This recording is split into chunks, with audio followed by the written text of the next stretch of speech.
갈라디아서 말씀 우리 계속 이어가는데 갈라디아서 4장 12절부터 보겠습니다.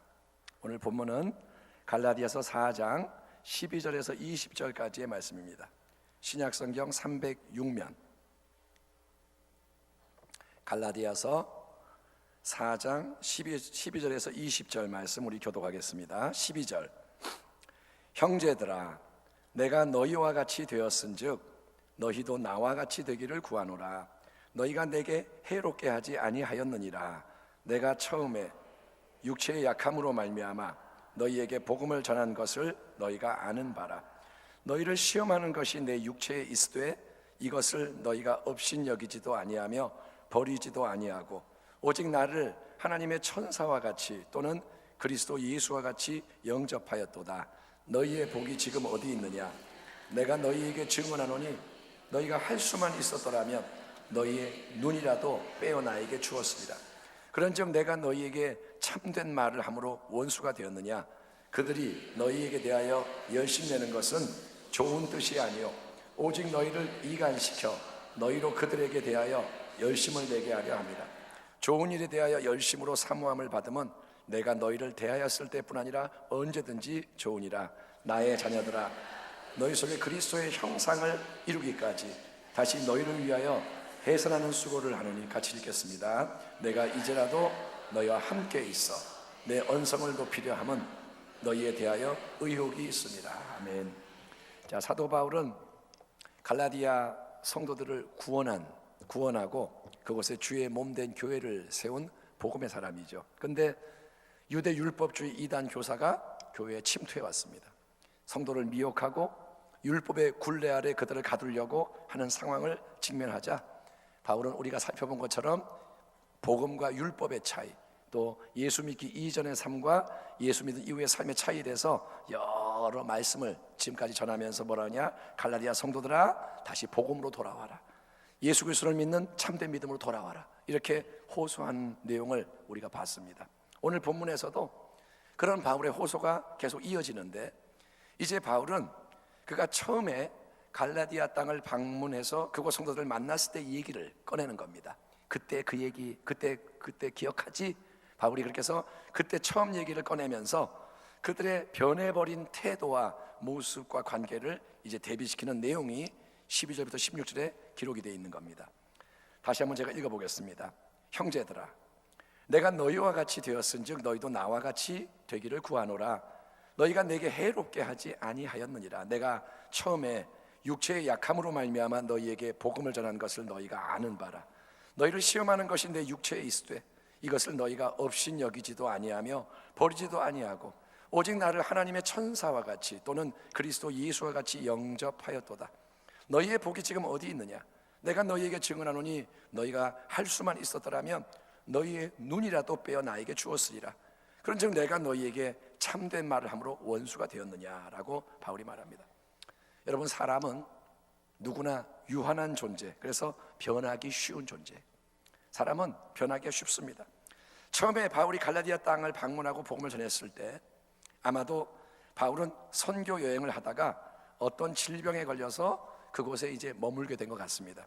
세부적으로 바울이 어떤 질병으로 고통당했는지는 기록되어 있지 않지만 글쎄요, 15절을 보면 바울이 너희가 할 수만 있으라면 너희의 눈이라도 빼어서 나에게 주었으리라 말하는데 이 말이 어쩌면 당시에 바울의 눈에 크게 문제가 있었다는 회상일까요? 아니면 그 정도로 마치 눈을 빼서 줄 정도로 바울에게 그때 헌신하려고 했다는 일반적인 사실을 비유적으로 이렇게 표현하는 걸까요? 어쨌든 간에 바울은 여행을 하다가 선교하다가 몸이 굉장히 안 좋은 상태가 됐고 누가 봐도 딱 봐도 그가 정상이 아니라는 게 드러나는 흉한 모습, 어디가 상해서 이상한 그런 모습으로 갈라디아 성도들 만나야 했기 때문에 그의 육체의 당시 상태는 무사람에게 시험거리가 될 만한 거였다. 이거를 바울이 회상하는 겁니다. 내가 처음 너희에게 갔을 때 내 몰골이 말이 아니었지 않냐? 내가 딱 갔을 때 너희가 볼 때 이상한 사람이 온 것처럼 보였지 않냐?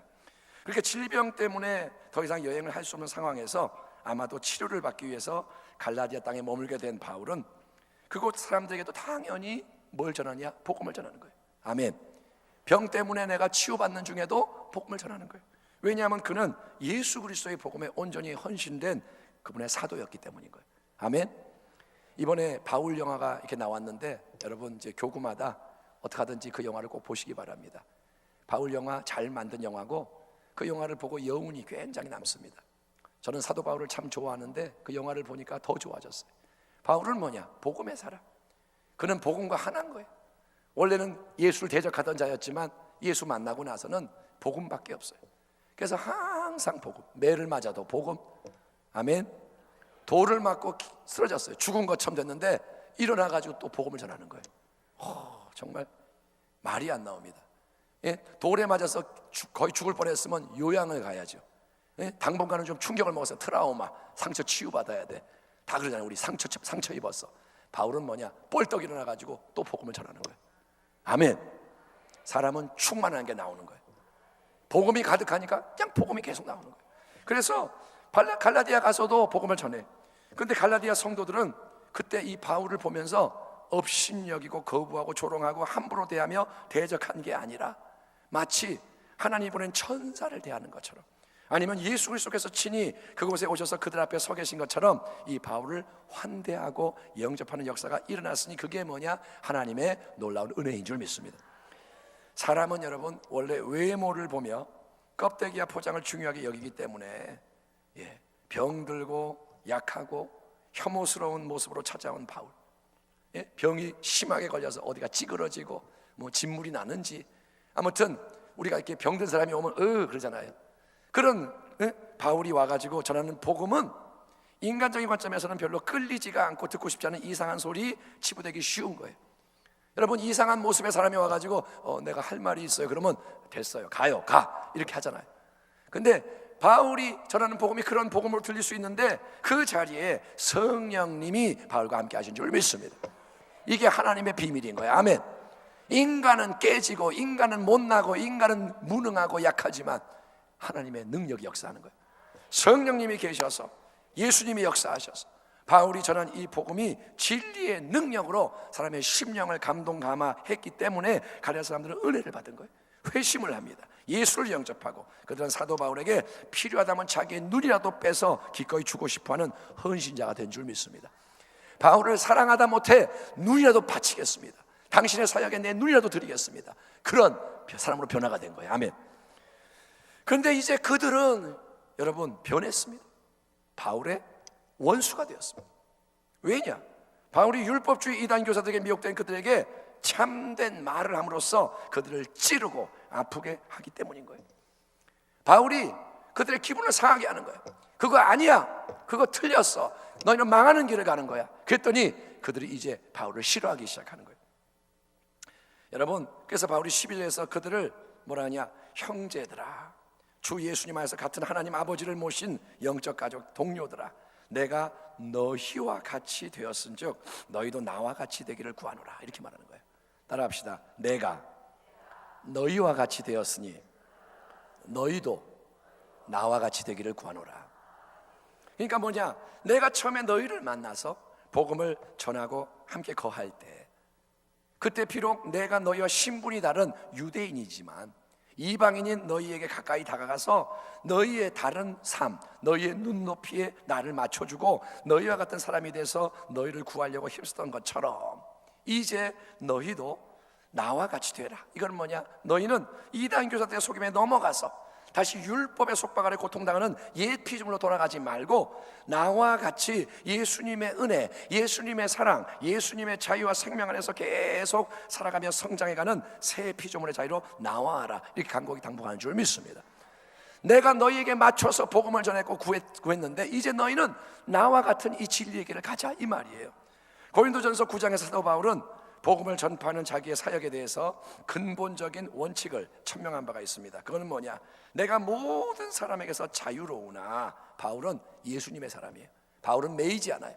예수님만이 주인입니다. 그러나 뭐라냐? 스스로 모든 사람에게 종이 된 것은 더 많은 사람을 얻고자 합니다. 유대인에게 내가 유대인과 같이 된 것도 유대인을 얻고자 하며, 율법 아래에 있는 자들에게는 율법 아래에 있지 아니하나 율법 아래에 있는 자 같이 된 것은 율법 아래에 있는 자들을 얻고자 하며, 율법 없는 자에게는 내가 하나님께는 율법 없는 자가 아니요 도리어 그리스도의 율법 아래에 있는 자이나 율법 없는 자와 같이 된 것은 율법 없는 자들을 얻고자 함이라. 약한 자들에게 내가 약한 자와 같이 된 것은 약한 자들을 얻고자 하며, 내가 여러 사람에게 여러 모습이 된 것은 아무쪼록 몇 사람이라도 구원하고자 함이나 내가 복음을 위하여 모든 것을 행함은 복음에 참여하고자 함이라. 아멘. 사도 바울에서 우리가 배워야 할 신앙과 사역의 중요한 진리는, 우리는 모든 것을, 우리가 하는 모든 것을 복음을 위해 행해야 한다는 겁니다. 아멘. 사람을 만나는 거, 밥 먹는 거, 일하는 거, 모든 게 다 뭘 위한 거냐? 복음을 위한 거예요. 누군가 복음을 더 잘 받아들이고 예수님을 믿어 구원을 얻을 수만 있다면, 우리는 자기 것을 주장하는 게 아니라 유대인에게는 유대인처럼, 이방인에게는 이방인처럼, 약한 자에게는 약한 자에게 맞게 여러 사람에게 각각 맞는 여러 모습으로 다가가서 변치 않는 영원한 진리와 생명의 복음을 전해주는데 헌신하는 것이 그리스도의 증인된 새로운 인생의 생활 방식과 목적인 줄 믿습니다. 예수를 믿는 우리의 삶은 뭘 위해 있는 거냐? 복음을 전하라는 거예요. 왜냐? 그게 영원한 상급인 거예요. 아멘. 아멘. 마지막에 시험 문제 답을 썼는데 다 틀렸어. 그러면 큰일 나는 거예요. 열심히 썼어요. 1번은 3번 뭐 다 썼는데 다 틀렸어. 그럼 빵점이에요. 여러분, 우리가 열심히 인생을 살아도 복음을 위해 살지 않으면 빵점인 거예요. 남는 게 없는 거예요. 죽을 때, 다 끊어질 때 아무것도 없습니다. 복음을 위해 살면 예수님의 영광이 남는 거예요. 그걸 기억하라는 거예요. 그러니까 우리는 인생의 모든 상황, 지금 내가 어려움 가운데 있고, 지금 좋은 일이 있고, 또 모든 관계, 만남, 모든 대상, 그걸 복음의 렌즈로 바라보는 가운데 예수님을 증거하며 예수를 믿게 하는 기회로 삼아야 할 줄 믿습니다. 복음을 전파하며 예수를 증거하되 나의 틀을 주장하고 고집하는 게 아니라, 나는 이렇게 믿으니까 똑같이 이렇게 해야 돼, 이렇게 너는 틀렸어, 이렇게 하지 말고 각 사람 상황에 나를 맞춰서 그렇게 하는 게 뭐냐? 그게 사랑인 거예요. 그게 뭐냐? 지혜인 거예요. 그게 능력인 겁니다. 그래서 예수님도 하늘 영광 보좌를 버리고 낮고 천한 이 땅에 우리와 똑같은 모습으로 오신 거예요. 아멘. 예수님이 하늘에서 내가 이런 영광의 예수니까 다 너네 변화돼서 나한테 와라, 이게 아니라 주님이 자기를 부인하고 자기를 비우고 이 땅에 오시는 거예요. 그리고 여러분, 그러나 그분은 이 땅에 그렇게 왔지만 죄가 없으신 거예요. 아멘. 우리하고 똑같이 된다고 죄를 짓는 분이 아니라 구별된 분. 아멘. 본질을 가진 분. 아멘. 그래서 하나님의 독생자, 진리를 말하고 행하고 이룬 분이 예수님. 그런 예수님의 모습과 방법을 본받아서 변치 않는 복음을 세상 만민을 변화시키기 위해 전하고, 그래서 사도 바울은 갈라디아 성도를 그렇게 섬겼고 다시 그들을 위해 헌신하는 거예요. 복음으로 구원을 했고 다시 그들을 섬기는 거예요. 이제 17절 20절을 보면 바울은 갈라디아 성도들을 미혹하고 있는 이단 거짓 교사들하고 사도인 자기의 모습을 비교함으로써 분별을 위한 도움을 주고자 합니다. 바울이 이렇게 말씀을 이어갑니다. 그들이, 거짓된 교사들이 너희에게 대하여 열심내는 것은 좋은 뜻이 아니요 오직 너희를 이간시켜 너희로 그들에게 대하여 열심을 내게 하려 함이라. 좋은 일에 대하여 열심으로 사모함을 받으면 내가 너희를 대하여 쓸 때뿐 아니라 언제든지 좋으니라. 이 말을 세번역 성경에서 읽어보면 뭐라냐? 그런데 그들이 좋은 뜻으로 여러분에게 열심을 낸다면 그거는 내가 여러분과 함께 있을 때뿐만 아니라 언제든지 좋은 일입니다. 그 다음에 뭐라냐? 나의 자녀들아, 너희 속에 그리스도의 형상을 이루기까지 다시 너희를 위하여 해산하는 수고를 하노니 내가 이제라도 너희와 함께 있어 내 언성을 높이려 함은 너희에 대하여 의혹이 있습니다. 세번역 성경을 보면 이제라도 내가 여러분을 만나 어조를 부드럽게 바꾸어 말할 수 있으면 좋겠습니다 라고 말하는 거예요. 여러분, 유괴범이나 사기꾼은 아주 친절하고 잘해줍니다. 굉장히 매력적이에요. 근데 그거는 속이 저는 악한 목적이 있기 때문에 그렇게 하는 거예요. 갈라디아 교회에 침투한 율법주의 이단 교사들도 성도들에게 무척이나 열심을 내며 친절을 베풀며 헌신하는 것처럼 보이지만 그거는 진정한 사랑으로 선한 일 때문에 그러는 게 아니라 성도들을 어떻게 해서든지 바울로부터 이간시켜서 바울로부터 떨어뜨려서 영향력 있는 바울의 그 보호에서 떨어지게 해서 자기들이 어떻게 하느냐, 갈라디아 성도들이 자기를 따르고 섬기고 뭐든지 요구하면 해주는 종과 노예가 되게 하려고 그들이 그렇게 한다는 거예요. 일단 바울에서 떨어져야 할 수 있으니까 그들이 열심을 내고 섬기고 막 그런 거예요. 마지막 때는 여러분 악한 의도를 가진 리더들이 많이 일어날 것을 예수님이 경고하셨습니다. 마지막 때는 신천지, 하나님의 교회 이런 이단도 있지만 여러분 이제 교회 안에서도 악한 거짓된 리더들도 일어나고 거짓된 교회들이 생겨나고, 예수님 뭐라 하냐, 거짓 선지자들을 삼가라. 양의 옷을 입고 너희에게로 나오나 속에는 노략질하는 이리 늑대라. 그들의 열매로 그들을 알지니, 열매로 그들을 알지니 가시나무에서 포도를 또는 엉겅퀴에서 무화과를 따겠느냐. 이와 같이 좋은 나무마다 아름다운 열매를 맺고 못된 나무가 나쁜 열매를 맺나니 좋은 나무가 나쁜 열매를 맺을 수 없고 못된 나무가 아름다운 열매를 맺을 수 없느니라. 아름다운 열매를 맺지 아니하는 나무마다 찍혀 불에 던져지느니라. 이러므로 그들의 열매로 그들을 알리라. 여러분은 열매를 보기 바랍니다. 아멘. 말만 듣고 따라가지 말고 여러분은 열매로 구분하길 바랍니다. 여러분 굉장히 중요한 원리입니다. 열매를 보고 이제는 분별하셔야 돼요. 분별 못하는 것도 책임이에요. 나는 속았을 뿐이에요. 어쩔 수 없어요. 그래서 지옥 가는 겁니다. 여러분 속아서도 지옥 가는 거예요. 속이는 사람도 지옥 가지만 속는 사람도 지옥 가는 거예요. 분별하셔야 돼요. 아멘. 왜? 인생은 내가 책임져야 하는 거예요. 과일나무는 열매 때문에 존재하고 열매의 유무, 열매의 가치로 평가받는 것처럼 열매가 있네? 열매가 좋네? 열매가 없네? 또 열매가 있지만 나쁘네? 이게 뭐냐? 그 나무를 평가하는 것처럼 신앙과 삶도 결국은 열매로 평가받고 심판받는다는 게 성경의 진리입니다. 예수님은 이렇게 말씀하십니다. 나더러 주여 주여 하는 자마다 다 천국에 들어갈 것이 아니요 다만 하늘에 계신 내 아버지의 뜻대로 행하는 자라야 들어가리라. 아멘. 열매는 행함입니다. 믿음의 열매가 행함인 거예요. 아멘. 은혜로 맺는 게 열매입니다. 내 힘으로 맺는 거는 율법주의지만 은혜로 열매를 맺는 거는 그거는 열매입니다. 아멘. 예수님은 열매 없는 나무가 되지 말라 그러시는 거예요. 그러므로 우리는 말, 포장, 쇼 여기에 현혹되면 안 되고 행동, 인격, 삶의 열매에 주목해야 합니다. 이미 사도 바울 당시에도 이단 교사들이 그랬던 것처럼 아무리 누군가 여러분에게 열심을 내고 다가와서 사랑하는 척하고 위하는 척하고 해도 자기 편 만들려고 자기 이익 챙기려고 그러는 거라면 그건 하나님 보시기에 심히 악한 거고 절대로 현혹되면 안 됩니다. 왜냐? 망하는 길 같이 가면 망하기 때문인 거예요. 아멘. 절대로 현혹되지 마세요. 그런 위선자 미혹자와 반대로 사도 바울은 갈라디아 성도를 진정으로 사랑하며 아끼고 위하는 하나님의 사람입니다. 왜냐? 바울은 그들을 복음으로 낳았어요. 복음으로 길렀어요.